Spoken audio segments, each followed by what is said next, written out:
शेतकरी बांधवांनो, या व्हिडिओमध्ये आपण बघणार आहोत कोणत्या हंगामामध्ये म्हणजे पावसाळे असो किंवा उन्हाळे असो किंवा हिवाळे असो या हंगामामध्ये कोणते उत्कृष्ट वाण कोणत्या म्हणजे हिवाळ्यामध्ये कोणत्या वाणांची निवड केली पाहिजे त्या ठिकाणी आपल्याला उत्पन्न चांगले भेटेल। पावसाळ्यामध्येही पण तेच आणि उन्हाळ्यामध्येही तेच म्हणजे वेगवेगळ्या 4-4 महिन्याच्या हंगामानुसार आपण वाणांची निवड बघणार आहोत। ते तुम्हाला चांगले उत्पन्न देऊ शकतात। तर शेतकरी बांधवांनो, सर्वात पहिल्यांदा पावसाळ्यामध्ये आपल्याला वातावरण ओलसर असतं आणि मुळांवर बुरशी व थोडी पांढरी माशीचा त्रास जास्त असतो, म्हणून रोगप्रतिकार कारक आणि पाण्याला सहनशील वाण निवडणे फार गरजेचे आहे या पावसाळ्यामध्ये। तर सर्वात उत्तम पावसाळी वाण आपण जाणून घेणार आहोत। मैको 105 पावसात उत्तम टिकतो आणि भेंडीला लगेच भेंडी लागते, जास्त पाणी येत नाही म्हणजे, आणि मावा आणि थ्रिप्स पासून सर्वाधिक जास्त अवरोध करतो हे झाड।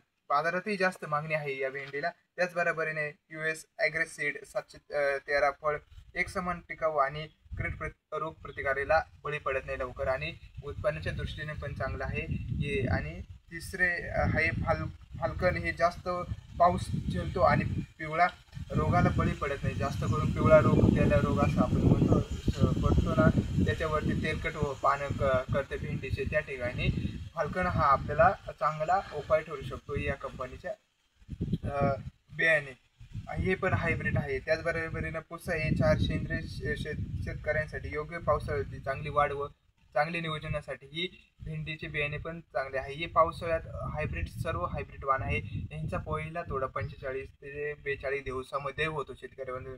त्याचबरोबरीने आता आपण बघणार आहोत पावसाळ्यात ड्रेनेज नीट ठेवणे आणि 7 दिवसांनी फवारणी करणे अतिशय महत्त्वाचे आहे। त्याचबरोबरीने आता उन्हाळ्यामध्ये आपण कोणत्या वाणांची निवड केली पाहिजे भेंडीसाठी। उन्हाळ्यात तापमान जास्त, वाफेचे प्रमाण जास्त आणि फुलगळ होण्याचे धोका जास्त असतो, त्यामुळे अशा वाणांची निवड करावी जेणेकरून आपल्याला उष्णतेवरती म्हणजे जास्त बळी पडणार नाही। जास्त ऊन असते त्यावेळेस, जास्त टेम्परेचर असल्यामुळे म्हणजे झाडाची कशी आपण जर पाणी दिले तर त्याच्यातली वाफ होऊन पाणी खेचण्यास कसं सूर्यप्रकाश असतो ना, त्याच्यामुळे त्याचा अवरोध करण्यासाठी आपण काही या त्याच्यात वाण बघणार आहोत आणि उन्हाळ्यामध्ये चांगले भरघोस उत्पन्न देईल।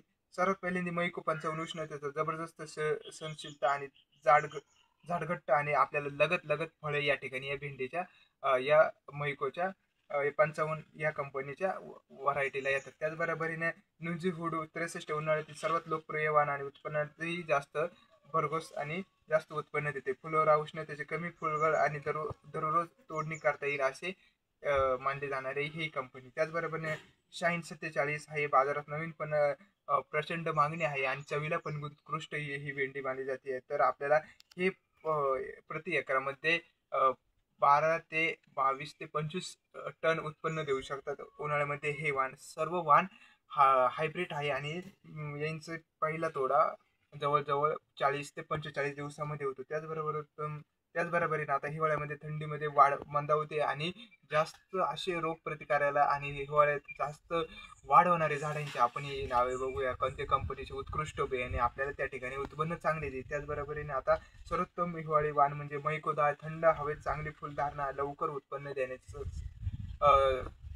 ताकदवर आणि त्याच्यामध्ये भरपूर ताकद असते। त्याचबरोबरीने US ॲग्रोसीड 999 कमी तापमान सुद्धा झाड टिकते, फळ मऊ व गडद असते, बाजारामध्येही मागणी आहे। त्याचबरोबरीने ॲडव्हेंटा कंपनीची गोल्डन राधिका ही पण उत्कृष्ट तिन्ही ऋतूंमध्ये चांगली मानली जाते, हिवाळा पावसाळा हिवाळा। त्याचबरोबरीने हिला मागणी पण जास्त आहे आणि फुटवायला पण खूप भेंड्या येतात शेतकरी बांधवांनो। त्याचबरोबरीने आता पुसा सावनी जुना पण विश्वासवान आहे हा हिवाळ्यामध्ये।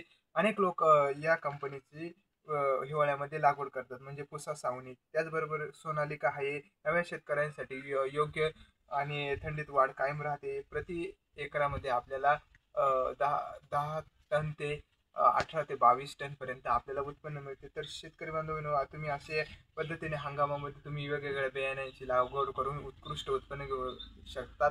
मिळूया पुढच्या व्हिडिओमध्ये, तोपर्यंत जय शिवराय, जय महाराष्ट्र, धन्यवाद।